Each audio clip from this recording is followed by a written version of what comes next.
नमस्कार, आपका हमारे न्यूज चैनल UK24 न्यूज में स्वागत है।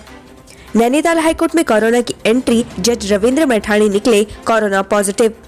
उत्तराखंड हाईकोर्ट में कोरोना दस्तक दे दी है। जस्टिस रविंद्र मैठाणी और जस्टिस RB खुलबे की पत्नी कोरोना पॉजिटिव आई है। वहीं कार्यवाहक मुख्य न्यायाधीश ने इस मामले को लेकर हाईकोर्ट बार एसोसिएशन की बैठक बुलाई है।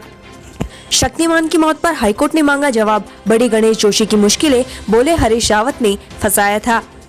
उत्तराखंड पुलिस के शक्तिमान घोड़ी की मौत के मामले में कैबिनेट मंत्री गणेश जोशी की मुश्किलें बढ़ गई है। इधर विधानसभा चुनाव सिर पर है, उधर शक्तिमान मौत मामले में नैनीताल हाईकोर्ट ने सरकार से जवाब तलब किया है। वहीं मंत्री गणेश जोशी का कहना है कि उस समय हरीश रावत ने साजिश के तहत उन्हें फंसाया था। अब हाईकोर्ट में वो अपना पक्ष रखेंगे। IAS रंजीत कुमार को मिली गृह एवं कारागार की नई जिम्मेदारी, आनंद वर्धन को हटाया गया। उत्तराखंड विधानसभा चुनाव 2022 से ठीक पहले धामी सरकार ने शासन में IAS अधिकारियों के विभागों में फेरबदल किया है। IAS अधिकारी आनंद वर्धन से अपर मुख्य सचिव गृह एवं कारागार की जिम्मेदारी वापस ले ली गई है। उनकी जगह पर IAS रंजीत कुमार सिन्हा को सचिव गृह एवं कारागार की जिम्मेदारी दी गई है। खटीमा से 69 विधानसभा सीटों से वर्चुअल जुड़े CM धामी, बोले अपनी सीट से ही लड़ूंगा चुनाव। शुक्रवार को CM धामी ने खटीमा से 69 विधानसभा सीटों के साथ वर्चुअल जुड़े। इस दौरान उन्होंने सरकार की 5 साल की उपलब्धि गिनाई। वहीं उन्होंने जिले के 48 करोड़ की योजनाओं की शिलान्यास भी किया। CM ने कहा कि वो खटीमा से ही चुनाव लड़ेंगे। हरीश रावत ने इंदिरा अम्मा कैंटीनों की दुर्दशा का लगाया आरोप, दिए नसीहत। पूर्व मुख्यमंत्री हरीश रावत सोशल मीडिया पर काफी एक्टिव रहते हैं। वहीं हरीश रावत ने ट्वीट कर बीजेपी पर निशाना साधा है। साथ ही हरदा ने लिखा कि 3 तिगाड़ा काम बिगाड़ा इसका सबसे बड़ा उदाहरण है। साथ ही वो इसी बहाने नसीहत भी दिखाई देते दिए। दरअसल हरीश रावत सरकार पर इंदिरा अम्मा कैंटीनों की दुर्दशा का आरोप लगा रहे हैं। रेखा आर्य ने कई योजनाओं का किया शिलान्यास। सोमेश्वर से 50 बेड का उप जिला अस्पताल बनेगा। सोमेश्वर में उपजिला अस्पताल की सुविधा मिलेगी। महिला सशक्तिकरण एवं बाल विकास मंत्री रेखा आर्य ने सामुदायिक स्वास्थ्य केंद्र को उच्चीकृत कर उपजिला अस्पताल बनाने के लिए शिलान्यास किया। अभी तक यह अस्पताल 10 बेड की क्षमता वाला था। उच्चीकृत होने के बाद यह 50 बेड की क्षमता वाला अस्पताल बन जाएगा। लक्सर के अमरपाल ने नहीं करवाया था कोरोना टेस्ट, फिर भी फोन पर आई सैंपल रिपोर्ट। हरिद्वार कुंभ में जिस तरह कोरोना टेस्टिंग के नाम पर घोटाला हुआ था, ठीक उसी प्रकार का मामला जिले में फिर से आया है। एक युवक ने टेस्ट भी नहीं कराया और उसके मोबाइल पर टेस्ट कराने की रिपोर्ट आ गई। युवक ने संबंधित विभाग से शिकायत की है, लेकिन किसी ने अभी तक संज्ञान नहीं लिया। उधर DM ने मामले की जाँच के आदेश दे दिए हैं। SIT ने शुरू की जाँच, 5 लोगों पर दर्ज है मुकदमा। हरिद्वार धर्म संसद हेट स्पीच मामले में SIT ने जांच शुरू कर दी है। SIT टीम में 5 पुलिसकर्मी शामिल हैं। मामले में जितेंद्र नारायण सिंह त्यागी, महामंडलेश्वर धर्मदास परमानंद, महामंडलेश्वर अन्नपूर्णा भारती, सागर सिंधु महाराज और यति नरसिंह नंद गिरी के खिलाफ मुकदमा दर्ज किया गया है। मुख्य सचिव SS संधू की नोडल अफसरों के साथ बैठक, कोरोना को लेकर एक्टिव रहने के निर्देश। PWD में तैनात आउटसोर्स कर्मियों ने किया CM आवास कूच, उपनल में समायोजित करने की मांग। लोक निर्माण विभाग में ठेका प्रथा बंद करने और उपनल में समायोजित करने की मांग को लेकर विभागीय आउटसोर्स कर्मियों ने CM आवास कूच किया। उनका कहना है कि प्रदेश के 4 धाम से लेकर ग्रामीण क्षेत्रों में लगातार डटे हैं, लेकिन सरकार उनकी मांगों को गंभीरता से नहीं ले रही। रेलवे में सीधी भर्ती, कई पदों पर इस दिन होगा walk in interview. Central railway ने मेडिकल प्रैक्टिशनर भर्ती 2022 का नोटिफिकेशन जारी किया है। योग्य उम्मीदवारों का चयन वॉक इन इंटरव्यू के माध्यम से किया जाएगा। जो उम्मीदवार मेडिकल फील्ड में नौकरी तलाश रहे हैं, उनके लिए रेलवे की सीधी भर्ती में शामिल होने का शानदार मौका है। केदार घाटी के शहीदों को लगेगी प्रतिमा, शहीद उमेश नौटियाल की मूर्ति के अनावरण से शुभारंभ। विधायक मनोज रावत ने ऊखीमठ विद्यालय में शहीद उमेश नौटियाल की प्रतिमा का अनावरण किया। विधायक मनोज रावत की पहल पर केदार घाटी के 30 वीर शहीदों के उनके गांव के विद्यालय में प्रतिमा लगवाई जाएगी। रेलवे में निकली वैकेंसी, 12वीं और ग्रेजुएट पास युवा करे अप्लाई।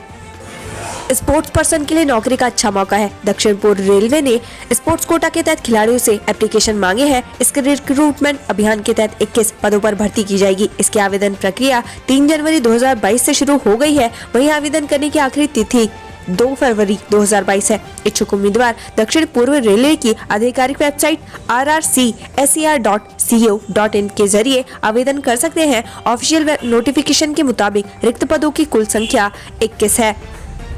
धर्मनिरपेक्ष युवा मंच ने अल्मोड़ा मेडिकल कॉलेज को लेकर सरकार को घेरा, आंदोलन की दी चेतावनी।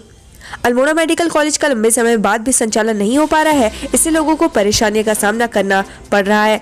शहर में स्थापित मेडिकल कॉलेज का लंबे समय के बाद भी संचालन नहीं होने पर धर्मनिरपेक्ष युवा मंच के संयोजक विनय किरौला ने प्रदेश सरकार पर हमला बोला है। किरौला ने कहा कि मेडिकल कॉलेज के प्राचार्य के मुताबिक संस्थान में सभी जरूरी औपचारिकताएं पूरी कर ली गई है, बावजूद इसके मेडिकल कॉलेज संचालित नहीं किया जा रहा।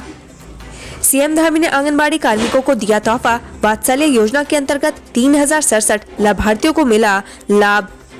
मुख्य वात्सल्य योजना के अंतर्गत 3067 लाभार्थियों को 3000 रुपए प्रति लाभार्थी की दर से माह जनवरी हेतु कुल रुपए 92 लाख का ऑनलाइन डीबीटी हस्तांतरण भी कार्यक्रम के दौरान किया गया।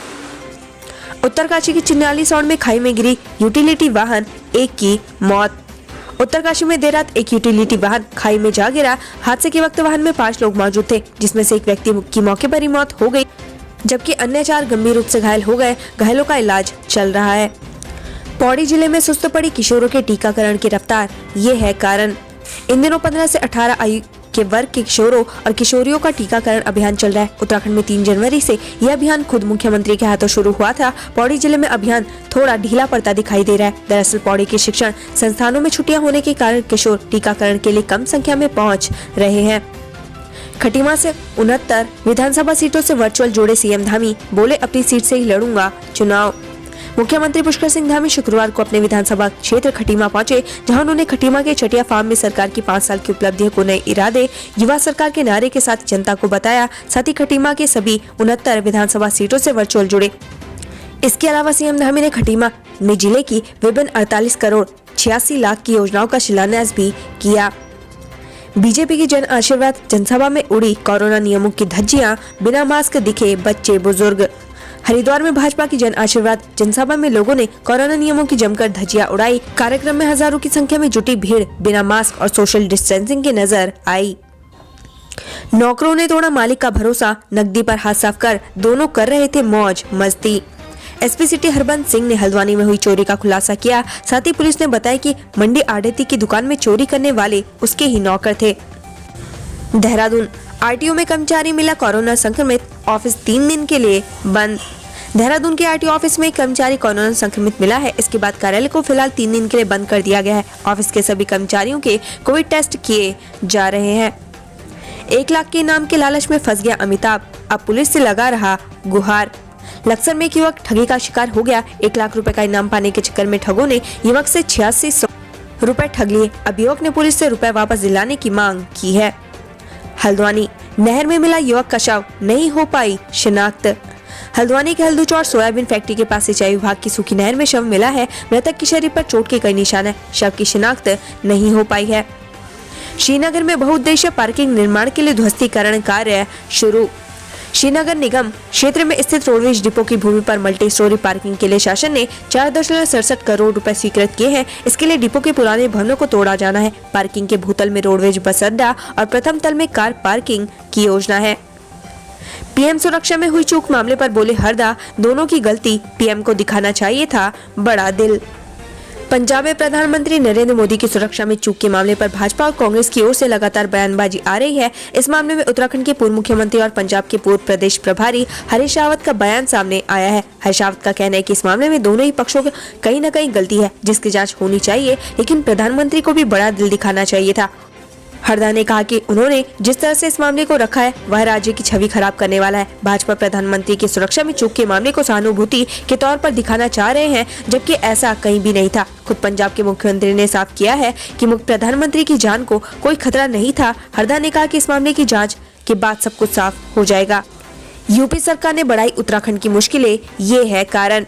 उत्तराखंड सरकार इन दिनों मेधावी बच्चों को टैबलेट बांट रही है। कुछ बच्चों के खाते में टैबलेट के लिए पैसा भी ऑनलाइन ट्रांसफर कर दिया गया है। यूपी सरकार भी लैपटॉप और टैबलेट बांट रही है। इस बीच सवाल उठे कि लैपटॉप और टैबलेट चलाने के लिए गरीब परिवारों के बच्चे प्रत्येक महीने इंटरनेट का खर्चा कैसे उठाएंगे। इन बातों के सामने आने के बाद यूपी के सीएम योगी आदित्यनाथ ने ऐलान कर दिया कि जो बच्चे इंटरनेट का खर्च नहीं उठा पाएंगे, ऐसे बच्चों के नेट का खर्चा भी यूपी सरकार वहन करेगी। उत्तराखंड में कई ऐसे मेधावी बच्चे गरीब परिवारों से आते हैं। ऐसे बच्चों के सामने इंटरनेट का खर्च उठाने का संकट है। यूपी सरकार सरकार के ऐलान से उत्तराखंड में भी सरकार पर इंटरनेट का खर्च उठाने का दबाव बनने लगा है।